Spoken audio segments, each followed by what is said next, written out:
Hello students. तो कल वाली वीडियो के अंदर हमने पढ़ा था ऑर्बिट क्या होता है, ऑर्बिटल क्या होता है और उन दोनों के बीच का डिफरेंस देखा था। तो ऑर्बिटल को हमने कैसे डिफाइन किया था, हमने बोला था कि न्यूक्लियस के अराउंड वो स्पेस, ठीक है, वो रीजन न्यूक्लियस के अराउंड जहाँ इलेक्ट्रॉन के पाए जाने की प्रोबेबिलिटी मैक्सिमम होती है उसे हम ऑर्बिटल बोलते हैं, ठीक है। तो आज हमें पढ़ने हैं क्वांटम नंबर्स। क्वांटम नंबर्स जो हैं, अब हमने कल ऑर्बिटल्स के बारे में तो पढ़ा ही था, ठीक है। तो ऑर्बिटल जो होती हैं, ऑर्बिटल यहाँ पे हमने क्या बोला था, ऐसा नहीं है कि ये न्यूक्लियस है और ये उसके अराउंड जो भी स्पेस है वो सिर्फ और सिर्फ स्फीयर में होगा, ऐसा नहीं हो सकता है ना। ऐसे भी हो सकता है न्यूक्लियस ऐसे हो और इलेक्ट्रॉन की पाए जाने की प्रोबेबिलिटी थोड़े से इस स्पेस के अंदर हो, मतलब ऐसे डंबल थोड़ी शेप में। मतलब क्या है, ये सरफेसेस जिसमें इलेक्ट्रॉन रिवॉल्व करता है ना, उसे ऑर्बिटल कहा जाता है। मतलब यहाँ पे इलेक्ट्रॉन पाए जाएंगे तो ये सरफेसेस ऑर्बिटल होते हैं। लेकिन ये ज़रूरी नहीं है कि स्फेरिकल ही हो वो सरफेस, तो ये सरफेस अलग अलग टाइप के हो सकते हैं। अब जैसे सिंपलिसिटी के लिए मैं इसको ऐसे डंबल की शेप में बना सकती हूँ, ठीक है। तो ये पी ऑर्बिटल होती है। तो जो सारी की सारी ऑर्बिटल होती है ना, ये अलग टाइप की ऑर्बिटल है, ये अलग टाइप की ऑर्बिटल है। तो ये जो ऑर्बिटल होती हैं अलग अलग साइज़ की होती हैं, अलग अलग शेप की होती हैं और अलग अलग इनकी ओरिएंटेशन होती है। मतलब क्या है, हर एक जो अगर हमारे पास कोई भी ऑर्बिटल है तो दूसरी ऑर्बिटल से डिफरेंट ही तो साइज़ की होती है, ठीक है। उनका साइज़ डिफरेंट होता है, उनकी शेप भी डिफरेंट होती है और उनकी जो ओरिएंटेशन होती है वो भी डिफरेंट होती है। Orientation is also different, orientation भी डिफरेंट होती है। तो हमें ये इन्फॉर्मेशन कहाँ से मिलती है कि अलग अलग ऑर्बिटल का क्या साइज़ है, क्या उसकी शेप है, क्या उसकी ओरिएंटेशन है। तो ये जो इन्फॉर्मेशन है ये हमें मिलती है स्क्रोडिंगर वेव इक्वेशन से। स्क्रोडिंगर वेव इक्वेशन, इसको आप स्क्रोंजर भी बोल सकते हो, स्क्रोडिंगर वेव इक्वेशन। तो जब भी हमें इसको सॉल्व नहीं करना है, ठीक है, ये जस्ट हमारे ऐसे ही सिलेबस के अंदर नहीं है, तो इसे हमें सॉल्व नहीं करना है। लेकिन हमें ये बहुत इंपॉर्टेंट इन्फॉर्मेशन देती है। जब भी हम इसको सॉल्व करते हैं ना, तो इसके सॉल्यूशन से हमें पता चलता है कि अलग अलग ऑर्बिटल का साइज़ क्या है, ठीक है, अलग अलग साइज़ की हैं तो उसका साइज़ क्या है, उनकी शेप अलग अलग है, ओरिएंटेशन कैसी है उनकी, ठीक है। तो ये सारी चीज़ें हमें स्क्रोंजर वेव इक्वेशन के सॉल्यूशन से मिलती हैं। और जो स्क्रोंजर वेव इक्वेशन का जो सॉल्यूशन है ना, उससे ही हमें 4 क्वांटम नंबर्स मिलते हैं, हमें वेरिएबल्स मिलते हैं। मतलब क्या है, हमने ये बोला है कि ये जो है ना, ये जो इलेक्ट्रॉन के पाए जाने की जो ये प्रोबेबिलिटी है, ये हर डायरेक्शन में होती है और अलग अलग डायरेक्शन में होती है। अगर मैं यहाँ पे इसको ये एक डायरेक्शन है, ये एक डायरेक्शन है और ये तीसरी डायरेक्शन है, ठीक है, इसको मैं x कंसीडर कर लेती हूँ, इसको y कंसीडर कर लेती हूँ, इसको z कंसीडर कर लेती हूँ। तो मैंने कल आप लोगों को बताया था ये होती है p ऑर्बिटल और p होती है 3 टाइप की। एक तो p x के x डायरेक्शन के अलोंग, एक y के, एक z के अलोंग। ये हमें पढ़नी भी है इस चैप्टर के अंदर, अलग अलग टाइप ऑफ ऑर्बिटल्स। तो जो p x वाली है उसकी शेप, मतलब वहाँ इलेक्ट्रॉन डेंसिटी ऐसे पाई जाएगी, पी वाई वाली है वहाँ इलेक्ट्रॉन डेंसिटी ऐसी पाई जाएगी, और जो पी जेड वाली है वहाँ इलेक्ट्रॉन डेंसिटी जेड डायरेक्शन के अंदर पाई जाएगी। तो वो स्पीशीज़ जिसके अंदर सिर्फ और सिर्फ एक इलेक्ट्रॉन हो, जैसे कि हाइड्रोजन हो गया, ठीक है, हाइड्रोजन हो गया, या फिर जो हीलियम प्लस होता है हमारा, हीलियम प्लस मतलब क्या है, हीलियम का एटॉमिक नंबर 2 होता है ना, हीलियम का एटॉमिक नंबर होता है 2। तो जब प्लस है इसका मतलब क्या है, उन 2 इलेक्ट्रॉन में से भी एक इलेक्ट्रॉन कम है। तो जब हम ऐसी स्पीशीज़ के लिए स्क्रोंजर वेव इक्वेशन को सोल्व करते हैं तो उसके सॉल्यूशन से हमें 3 वेरिएबल के बारे में इंफॉर्मेशन मिलती है।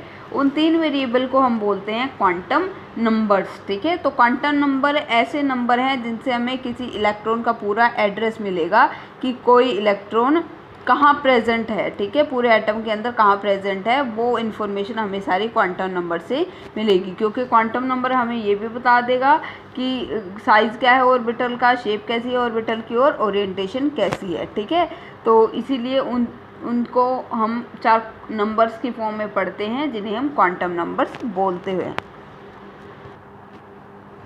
तो इन सिंपल वर्ड्स हम ये बोल सकते हैं कि जो स्क्रोडिंगर वेव इक्वेशन का सॉल्यूशन है उससे हमें 3 कांस्टेंट मिलते हैं, या ठीक है, इन्हीं को हम क्वांटम नंबर्स बोलते हैं। इनको हम डिज़ाइन करते हैं, मतलब उन्हें बताते हैं कि हमें अलग अलग उनके नाम रखे हैं हमने, ठीक है। सबसे पहला होता है हमारा principal quantum number, principal quantum number. Second होता है हमारा एजीम्यूथल क्वांटम नंबर, या फिर एंगुलर क्वांटम नंबर भी बोलते हैं इसको, सब्सिडियरी क्वांटम नंबर भी बोलते हैं, इसके अलग अलग नाम हैं। थर्ड जो क्वांटम नंबर है उसको हम बोलते हैं magnetic quantum number, magnetic quantum number. Fourth जो है हमारा उसे हम बोलते हैं स्पिन क्वांटम नंबर।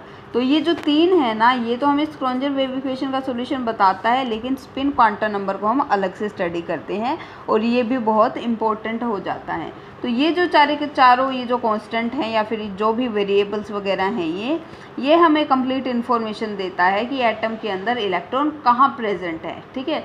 जैसे कि हमें किसी भी पर्सन का जब भी एड्रेस पता करना होता है तो हम क्या करते हैं कि ये इस सिटी के अंदर रहता है, नहीं, सबसे पहले हम बोलते हैं इस स्टेट के अंदर रहता है, फिर इस डिस्ट्रिक्ट के अंदर, फिर इस सिटी के अंदर रहता है, मतलब जैसे भी टाउन सिटी जो भी है, ठीक है, गांव वगैरह जो भी है, और फिर उसका हाउस नंबर भी पता करते हैं। तो ऐसे करके हमें जस्ट कंप्लीट इन्फॉर्मेशन मिल जाती है कि इंडिया के अंदर कौन से स्टेट के अंदर, कौन से डिस्ट्रिक्ट के अंदर, कौन से गांव या फिर सिटी के अंदर वो बंदा रह रहा है, ठीक है। तो ऐसे ही ये चारों जो क्वांटम नंबर है ये हमें एड्रेस बताएंगे कि एटम के अंदर इलेक्ट्रॉन कहाँ प्रेजेंट है, ठीक है। तो ये जो 4 क्वांटम नंबर्स हैं ये कम्प्लीटली स्पेसिफाई करते हैं कि कोई भी इलेक्ट्रॉन है किसी एटम में वो कहाँ प्रेजेंट है, ठीक है। ये बताते हैं कि एनर्जी क्या है, शेप क्या है, ओरिएंटेशन क्या है, और जो ये चौथा है ना स्पिन क्वांटम नंबर, ये तो हमें स्पिन बताता है, ठीक है, स्पिन बताता है इलेक्ट्रॉन की किसी एटम के अंदर।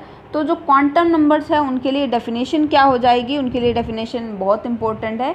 ये 4 नंबर्स का ऐसा सेट है, 1 2 3 4 4 नंबर्स का ऐसा सेट है ये, जो हमें कंप्लीट इन्फॉर्मेशन देता है किसी इलेक्ट्रॉन के बारे में किसी एटम के अंदर, ठीक है। तो इलेक्ट्रॉन की वो एनर्जी भी बताता है, शेप भी बताता है, ओरिएंटेशन बताता है, और फिर उसकी स्पिन भी बताता है। और हमें इन चारों को ही 1 बाय 1 पढ़ना है, और ये बहुत बेसिक चीज़ है केमिस्ट्री के अंदर। अगर आप लोगों को ये चीज़ नहीं आती है तो केमिस्ट्री बिल्कुल नहीं आएगी।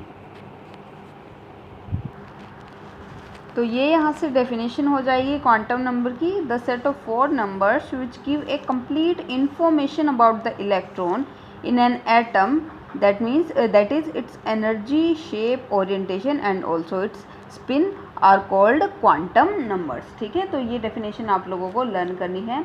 अभी हम सबसे पहले शुरू करते हैं प्रिंसिपल क्वांटम नंबर से। तो प्रिंसिपल क्वांटम नंबर जो होता है उसको हम रिप्रेजेंट करते हैं n से, ठीक है, स्मॉल n से। तो ये जो क्वांटम नंबर है ये बोर ने ही दिया था और इसको डिनोट करते हैं स्मॉल n से। ये हमें मेन एनर्जी लेवल बताता है या फिर मेन एनर्जी शेल बताता है जिसके अंदर कोई भी इलेक्ट्रॉन किसी एटम के अंदर प्रेजेंट है, और साथ ही साथ ये उससे एसोसिएटेड एनर्जी के बारे में भी हमें बताता है, ठीक है। तो ये क्या क्या बताता है हमें, it represents the main energy level और मेन एनर्जी शेल जिसको बोल सकते हैं, ठीक है। मेन एनर्जी शेल के बारे में बताता है, प्लस जो एनर्जी होगी किसी भी इलेक्ट्रॉन की किसी शेल के अंदर वो कितनी होगी वो हमें ये बता देगा, ठीक है। और हमें ये भी बताता है कि इलेक्ट्रॉन का न्यूक्लियस से एवरेज डिस्टेंस कितना है किसी भी पार्टिकुलर शेल के अंदर, वो हमें ये प्रिंसिपल क्वांटम नंबर इंफॉर्मेशन देता है। जैसे कि हम इसको रिप्रेजेंट कैसे कर सकते हैं, ये है हमारा न्यूक्लियस, ठीक है, ये है फर्स्ट जो हमारी ऑर्बिट होती है या फिर फर्स्ट शेल, ठीक है। यहाँ पे हम शेल के बारे में बात करेंगे, ऑर्बिट को अभी भूल जाओ, ठीक है, ऑर्बिट जूनियर क्लासेस तक थी, अभी इनको शेल बोलना है। तो ये फर्स्ट शेल है, ये है सेकंड शेल, ये है थर्ड शेल, और ये है राउंड में ही होगा, ठीक है, मैं बना नहीं पा रही हूँ, ये है फोर्थ शेल।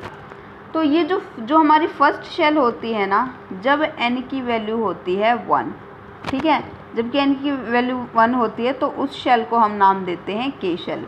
तो यहाँ पे ये तो है न्यूक्लियस, ठीक है, ये क्या है, न्यूक्लियस है। इसके बाद जो पहली शेल है उसको हमने नाम दिया हुआ है के शेल, ठीक है। जब n की वैल्यू 2 होती है तब हम नाम देते हैं, मतलब n की वैल्यू 2, इसका मतलब शेल नंबर 2, तो उसको हम नाम देंगे एल शेल, ठीक है। तो जो सेकंड वाली है, मतलब ये वाली जो शेल है, उसका नाम हो जाएगा यहाँ से एल। जब n की वैल्यू 3 हो जाएगी तब उस शेल का नाम है, मतलब तीसरी शेल का नाम होता है m, ठीक है। तो यहाँ से ये जो तीसरी है उसका नाम हो जाएगा m शेल। अगर n की वैल्यू है 4 तो हमारी शेल का नाम हो जाएगा n, ठीक है। तो ये वाली जो फोर्थ शेल है उसका नाम है n। तो ऐसे करके आगे भी बढ़ती जाती हैं शेल्स, ठीक है। तो n की वैल्यू तो चलती ही रहती है, लेकिन मेन हमारी ये होती है। जो मैक्सिमम नंबर ऑफ इलेक्ट्रॉन किसी भी शेल के अंदर होते हैं उसको हम रिप्रेजेंट करते हैं फॉर्मूले से 2n स्क्वायर, ठीक है। तो इस फॉर्मूले से हम निकाल सकते हैं मैक्सिमम नंबर ऑफ इलेक्ट्रॉन जो किसी एक शेल के अंदर होंगे, ठीक है। तो अब के शेल के लिए अगर हमें नंबर ऑफ इलेक्ट्रॉन्स निकालने हो कि के शेल में कितने इलेक्ट्रॉन्स होंगे, तो एक मिनट सेपरेट पेन यूज़ करती हूँ इसके लिए। तो के अंदर 2n स्क्वायर, 2 इंटू एन की वैल्यू क्या है, के की वैल्यू क्या होती है, n की 1 होती है, के लिए n की वैल्यू 1 होती है। तो यहाँ से हो जाएगा 1 का स्क्वायर, तो क्या आ जाएगा 1 इंटू 1 1 होता है, और ये आ जाएगा 2। दैट मीन्स जो हमारी के शेल है उसके अंदर कितने इलेक्ट्रॉन आएंगे, उसके अंदर आएंगे 2 इलेक्ट्रॉन, ठीक है। तो यहाँ पे जो के शेल है ना उसके अंदर हम यहाँ पे 2 इलेक्ट्रॉन भर देते हैं, है ना। फिर है हमारी एल शेल। एल शेल के लिए वही फॉर्मूला लगेगा। एल के लिए देखो यहाँ पे एन की वैल्यू कितनी है, 2 है, ठीक है। तो 2 इंटू 2 का स्क्वायर हो जाएगा, 2 दूनी 4 होता है, 4 दूनी 8 हो जाएगा। तो एल शेल के अंदर कितने इलेक्ट्रॉन होंगे, 8 इलेक्ट्रॉन होंगे, ठीक है। तो यहाँ पे सेकंड शेल जो हमारी क्या है, जो एल शेल है, ये वाली शेल है, इसके अंदर 8 इलेक्ट्रॉन बनाते हैं हम। 1 2 3 4 5 6 7 8, ठीक है। तो ऐसे करके आप इलेक्ट्रॉन्स निकाल सकते हो। एम शेल में भी अगर हम बताएं तो एम शेल है, एम के लिए एन की वैल्यू क्या होती है, 3 होती है। तो ये हो जाएगा 2 इंटू 3 का स्क्वायर, तो ये क्या होता है, 3 3 9 होता है, 9 दूनी 18 होता है, तो 18 इलेक्ट्रॉन हो गए। तो जो हमारी एम शेल है उसके अंदर कितने इलेक्ट्रॉन आएंगे, 18 इलेक्ट्रॉन आएंगे। तो यहाँ पे 8 इलेक्ट्रॉन आए थे ना, यहाँ पे क्या आए हैं, एम के केस में आए हैं यहाँ पे 18 इलेक्ट्रॉन। तो ये जो हमारी एम शेल है, ये वाली जो शेल है, इसके अंदर आप लोगों को 18 डॉट बनाने हैं, ठीक है। आप लोग ये बना लीजिएगा जितने भी होते हैं काउंट करके, ठीक है। ये 18 होने चाहिए आपके, जैसे भी। छोड़ो, मैं नहीं करती हूँ काउंट, ज़्यादा टाइम लग जाएगा। तो अभी क्या है, तो इसका मतलब हमें पता चल गया के शेल के अंदर 2 इलेक्ट्रॉन होते हैं, एल शेल के अंदर 8 इलेक्ट्रॉन होते हैं, एम के अंदर आप लोगों ने 18 इलेक्ट्रॉन बनाने हैं, ठीक है। तो प्रिंसिपल क्वांटम नंबर की हेल्प से हम एनर्जी भी निकाल सकते हैं हाइड्रोजन इलेक्ट्रॉन की या फिर 1 इलेक्ट्रॉन स्पीशीज़ की। तो वही बात है, या तो हाइड्रोजन हो, मतलब जिसके अंदर सिर्फ और सिर्फ 1 इलेक्ट्रॉन हो। हाइड्रोजन का एटॉमिक नंबर 1 होता है ना, 1, ठीक है। तो इसकी एनर्जी हम पता कर सकते हैं। और जैसे कि हीलियम प्लस हो गया, हीलियम प्लस, हीलियम का एटॉमिक नंबर 2 होता है, लेकिन यहाँ पे प्लस है, इसका मतलब 1 इलेक्ट्रॉन लूज़ कर रखा है इसने, तो इसके अंदर इसके पास भी सिर्फ और सिर्फ 1 इलेक्ट्रॉन है। लिथियम का एटॉमिक नंबर होता है 3, लेकिन इसने 2 प्लस लगा रखा है, दैट मीन्स कि लिथियम में से 2 इलेक्ट्रॉन गायब है, दैट मीन्स उसके अंदर सिर्फ और सिर्फ 1 इलेक्ट्रॉन है। तो इन सब की एनर्जी हम निकाल सकते हैं, ठीक है। इसके लिए जो फॉर्मूला होता है वो होता है En = -2 pi square Me4Z square Me4Z square n square h square, ठीक है। ये ऑप्शनल है, आप इस फॉर्मूले को लर्न करना चाहते हो या नहीं, यहाँ तक इससे पहले जो भी सिस्टम था, ठीक है, वो आप लोगों को लर्न करना ही करना है, ठीक है।